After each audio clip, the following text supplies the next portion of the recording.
ça sent mauvais. Les Madrilènes peuvent passer du rire aux pleurs. Contre City, ils ont arraché une victoire en fin de match. C'est bien. Ils vont recevoir au Bernabeu. Tranquille pour le moment. Mais contre Osasuna, ils n'ont pas géré. Ils n'ont pas géré, surtout Bellingham. Carton rouge, 39e minute de jeu, alors que Osasuna était bien meilleur que le Real Madrid en première mi-temps. Fin de première mi-temps, Osasuna dominait le Real. Je parle de domination, c'était une équipe collectivement correcte. Donc, il faisait circuler le ballon, il mettait le Real Madrid en danger, le Real défendait presque dans son camp. Donc, il y a des choses en sortie de ce match. Le Real Madrid n'est pas en forme. Ce n'est pas la victoire contre City qui va nous faire croire que le Real Madrid est devenu le grand Real Madrid. Sauf que, oui, le Real Madrid est une équipe mythique en Ligue des Champions. On ne peut jamais dire qu'ils ne vont pas remporter le titre. Mais quand même, la Liga, ils n'ont pas géré. Mauvais, très mauvais. Parce que là, le Barça peut être premier, leader de la Liga. Encore une fois. Vous imaginez ça là? En cas de défaite de l'Atlético de Madrid contre Celta Vigo, un match qui ne sera pas facile pour eux. Je ne sais pas s'ils vont se gérer aussi, mais les Barcelonais ont eu tellement de temps pour se reposer, pour s'entraîner à leur hors-jeu, l'alignement et tout ça, ils vont devenir inarrêtables. S'ils ont cette occasion-là de passer devant le Real Madrid, cette fois-ci, je pense qu'ils seront inarrêtables. Déjà, différence de but, ils sont avantageux. Face à face, avantageux. Et aussi, contre l'Atlético de Madrid, en cas de match nul, c'est le Barça qui sera premier. 25 premières minutes de la rencontre, le Real Madrid dominait, c'était normal.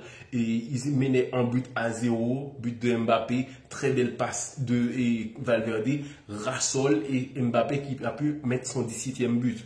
Mais après les 25e minutes de jeu, il y a eu un bouleversement dans là que Osasuna a eu, je ne sais même pas comment ça a pu se passer, que Osasuna a pu monter sur le Real. Le Real défendait déjà, même avant le carton rouge. Donc le carton rouge a empiré les choses. S'il n'y avait pas un bon Thibaut Courtois, franchement, ce gardien, il est un phénomène. Parce que là, il nous a sorti un très grand match. Et Raúl Asensio aussi.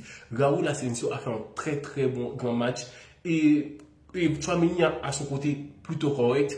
Donc, il faut souligner, il y a eu Vinicius qui a fait un bon match parce que les autres étaient moyens. Ok, il faut voir que le Real Madrid ne va pas bien. En plus, il y a des gens qui vont parler de l'arbitrage en Espagne et tout ça. Je ne vais pas discuter sur le carton rouge de Bellingham. De la dernière fois, il a dit des bêtises de pas croyables en Ligue des Champions. Et cette fois-ci, on ne sait même pas encore ce qu'il a dit à l'arbitre et pourrait même être sanctionné pour plus de matchs que ça. Donc le Real Madrid se met dans une position où ils ne seront pas à l'aise et dans le match retour contre City parce que ce match nul contre Osasuna, ça va perturber un peu. Le match où c'était des cascadeurs sur le terrain. Les joueurs du Real Madrid tombaient comme des mouches comme ça. C'est comme si des cascadeurs qui se préparaient pour un film de John Wick ou de James Bond parce qu'ils vont les mettre des balles un peu partout. Mais c'est pas croyable. Mbappé, on le touche. Un petit cheveu là, par terre. Un cheveu de Vinicius par terre. Mais c'était quoi ça?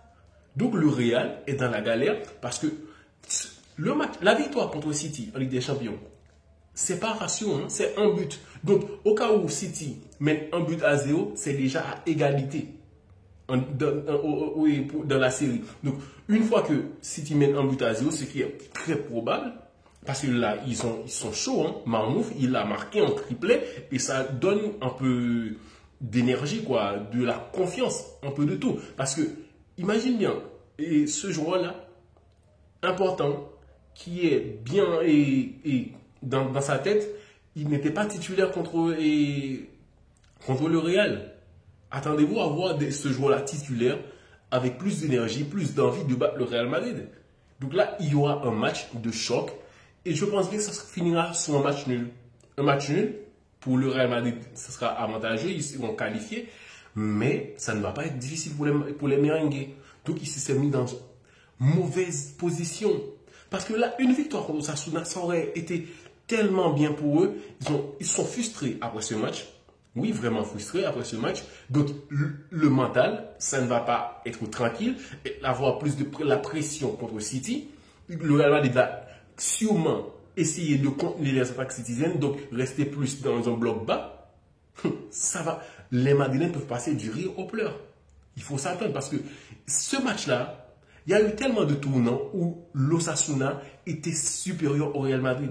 Moi, j'y croyais même, j'arrivais même pas à y croire parce que comment ça se fait, le Real était à 11 ou même quand ils étaient à 11, l'Osasuna montait tellement facilement sur le Real Madrid, on dirait que c'était deux équipes. Le match était équilibré, franchement très équilibré, malgré c'est le Real Madrid, possession de balle, plus de passes, mais dans l'enjeu du match, l'Osasuna mettait le Real Madrid tellement en danger. Thibaut Courtois a fait un très grand match, ou l'Asensio aussi, il a retiré ce ballon. Donc, franchement, le Real Madrid, en ce moment, c'est pas la forme. Vinicius a tenté plein de choses où ils commettaient pas mal d'erreurs aussi, mais c'est un jeu très explosif qui essayait de faire certaines choses. Mais où sont les présences dans la cage de l'adversaire? Modric aussi, son coup franc, il essayait de mettre ensemble, il n'y avait personne. Le Real Madrid n'a personne dans les 16 mètres de l'équipe adverse. Parce qu'il n'y a plus quelqu'un pour mettre une tête. Il y avait Rudiger, il n'est plus là. Il y a Tchouaméni qui ne pouvait même pas monter. Donc le Real Madrid avait deux joueurs. Donc un neuf qui n'arrive même pas à mettre une tête. Si Mbappé arrive à marquer un but de la tête, et ça sera le but de l'année. Donc le Real Madrid, en ce moment, c'est pas du tout ce qu'on attendait.